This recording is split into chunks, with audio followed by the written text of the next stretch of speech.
ያደረግሻለሽ ነገር ሶስቴ ከህይወታቸው ወጥቼ ሞክሬዋለሁ። የሱን ሰላም የሱን ደስታ ድጋሚ አሁን ውጪ ድጋሚ ሄርሜላ በቃ ከዚህ በላይ እኔ የምለው አሁን አብርሽና ሩታ በመታረቃቸው አብረው በመሆናቸው ውሽሚስ ምን ልሁን ብለሽ ነው እንደዚህ ግንፍል የምትዩ? ኤፋዬ ግን ይመችክ፣ አንተ ጀግና ነክ ለወንድም እንደዚህ ጠበቃ በመቆም ማለት ነው። በጣም ነው ደስ ያለኝ። ሰላም ጤና ይስጥልኝ ውድ የተከበራችሁ ቻናል የተከታታይ ሰላማችሁ ይብዛልኝ ውዶቼ። ዛሬ ድንቅ ግርም ያለኝን የውሽሚትን ነገር ነው እየላችሁ የመጣሁት። ለማንኛውም ላይክ ሼር አድርጉ፣ አስተያየት ካላችሁ በኮሜንት አስቀምጡ። እኔ ውሽማ እንደዚህ ቅጥልጥል ሲል ደስ ነው የሚለኝ። በተለይ ደግሞ በአሁኑ ሰዓት ሩቲ ለአብርሽ ታስፈልገዋለች፣ አብርሽም ለሩቲ ያስፈልጋታል። ምክንያቱም በመሃላቸው ልጅ መጥቷል። ልጅ ያለ አባቱ ማደግ የለበትም። የአባትም የእናትንም ፍቅር አግኝቶ ነው ማደግ ያለበት። ባልሆነ ተልካሻ ነገር መለየት የለባቸውም። እናማ የድሮ ፍቅራቸውን ለመመለስ ሩቲ ዛሬ ቀይ በቀይ ነው ለብሳ የመጣችው። ግን እኔ የምለው ማለት ነው አብርሽ ምን ነው አልተዋጠለትም? የሆነ ደንግጧል ምናምን፣ ፈታ ብሎ አይደለም እያወራት ያለው ምናምን ነገር አላቅም። አውቃ ነው ሙድ እያዘችብኝ ነው የሚለውም ስሜት በሱ ውስጥ ተፈጥሯል ይመስለኛል። እኔ ራሴ አላመንኩኝም ሩታን ማለት ነው። ምክንያቱም እየተበቀለችው ነው የመሰለኝ።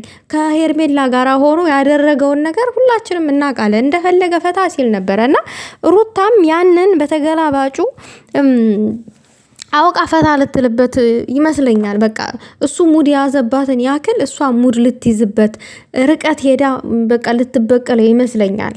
እኔ የተረዳሁት ያንን ነው። አብርሽ እዚች ጋር አልተዋጠለትም በጭራሽ ማለት ነው፣ በጭራሽ። ስለዚህ ደግሞ ውጪ ሄደው መዝናናት እንዳለባቸውም ስለዚህ ነገር አውርተዋለች። ብቻ እኔ አላቅም የሩታ ደስታ ምናምን ነገር አብረ ልጃችንን ማሳደግ አለብንም እያለች ነው። እና ደግሞ እዚህ ጋር ጥላትን ማናደድ አለብኝ። እኔ እንደሚመስለኝ ደግሞ አንድ ነገር የተረዳሁት ይሄ አቤል አሽቃባጭ ሄርሜላን ምን አለ ደግሞ ዛሬ ሄርሜላን አብርሽ ካላባረራት አንተ ምን ቤት ነህ ነው እያለ ያለው ኤፍሬምን ማለት ነው። አንተስ ምን ቤት ነህ? ሩታ እንደውም አቤላን ለመበቀል ትፈልጋለች። ለምን? አቤላና ሩታ በጣም ክሎዝ ነበሩ ከዚህ በፊት ከሚባለው በላይ ማለት ነው። እና ይሄ ራሱ ማፈር አለበት። ደግ አደረገች። እኔ ሩታ ባትገለበጥ የሆነ እውነት ሙድ እያዝሽ ካልሆነ ባብረሽ ደስ ይለኛል ብትሄድበት እስከ መጨረሻው። ነገር ግን ሙድ እያዘኝ ከሆነ እሱ ሙድ እንደያዘባት በጣም ይደብራል። ጥግ ድረስ እነዚህን ትክክለኛ እውነተኛውን ነገር ማሳየት አለባት። መገልበጥ የለባትም። ለምን? የዝን ያክል የአብርሽና የሩታ አንድነት እነ አቤላ የሚያቃጥላቸው ከሆነ ሩታ ከአቋምሽ ዝንፍ ማለት የለብሽም። ወደፊት እንጂ ወደ ኋላ የለም። ከዚህ በኋላ በቃ አለቀ። ፍቅርን ስጪ፣ ማድረግ ያለብሽን ነገሮች አድርጊ፣ እንክብካቤ ምናምን ነገር እንዴ ምንድን ነው? አለቀ። አብርሽ ደግሞ ፈታ በል። ምን ነው ፈራ? ይዝን ያክል ምን ከውሽሚት ጋር ስላልተላላስክ ምናምን ነገር ደብሮ ነው? ውሽሚትም እኮ እየተጋበዘች እኮ ነው፣ እየተጋበዘች ነው። እኔ አብርሽ ካላባረረኝ አንተ የኔን የመቆጣት የማባረር መብት የለም እያለች ነው ኤፍሬምን። ስለዚህ አላቅም በውስጥ ምን እያወራችሁ እንደሆነ ለምን ቅር እንደተሰኝክም እኔ አልገባኝም።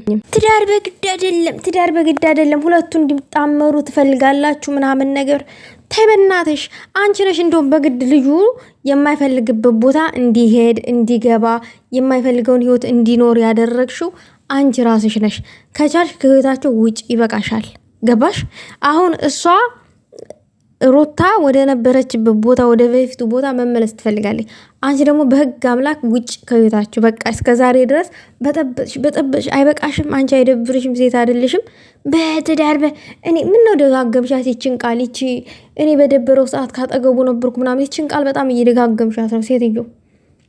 ማንም እኮ አላለሽም፣ ፈልገሽ ነው ልማር ስላለሽ ነው እንጂ ማንም ለምኖሽ አይደለም። ምን አገባሽ? እሷ የናቀችው የራሷን ባል እንጂ ያንቺን ባል አይደለም። መናቅም መሳደብ የፈለገችውን ማድረግ ትችላለች በእሷ ባል። አንቺ ምን ቤት ነሽ? ምን ነው እንደዚህ ቅጥጥል አደረገሽ? ምን አገባሽ? በጣም ምን የዝና ያክል መቃጠል ለምን አስፈለገ? ተቃጠልሻ ሚለው ይቺ ሄርሜላ ሀለሌ ማለት ነው። እሺ ቢያንስ ሩታ አታሳዝንሽ? የተወለደው ልጅ አያሳዝንሽም? አንቺ ሴት ነሽ። እንደ ሴት ልጅ ሩታን መክረሽ ወደ ትዳሯ እንድትመለስ ማድረግ እንጂ ብትሳሳትም በግድ አብርሽን የኔ ካላደረግኩት ብለሽ እንደዚህ ሙጭጭ ምን ሆነሽ ነው? ፈልጊ። ለምን ከአቤል ጋር አትመቻችም? ይሄም እኮ እንኩሮ ያው ለአንቺ እያገዘ ነው፣ ግን ተጋገዙ ሁለታችሁ ተመቻቹ። ለምን እንደዚህ የሰውን ትዳር ለማፍረስ በጣም ተጋጋጣችሁ? ሁለታችሁም በጣም ተጋጋጣችሁ። ሩታ ግን ወደ ኋላሽ እንዳትይ አሁን ከዚህ በኋላ በቃ እነዚህ ሰዎች የአንቺ ትዳር እንዲፈርስ ይፈልጉታል እና ምንም ነገር እንትን አትበይ። በቃ ሰላም አወርዱ በንጹህ ልብሽ ማለት ነው። አብርሽን አጥብቀሽ ያዥ ከዚህ በኋላ በቃ አለቀ። የዝን ያክል የሚቃጠሉማ ከሆነ ሞር ማቃጠል ነው ያለብሽ። ለማንንም ቅንቅናም ብለሽማ ደስታ እንዳትፈጥሪ።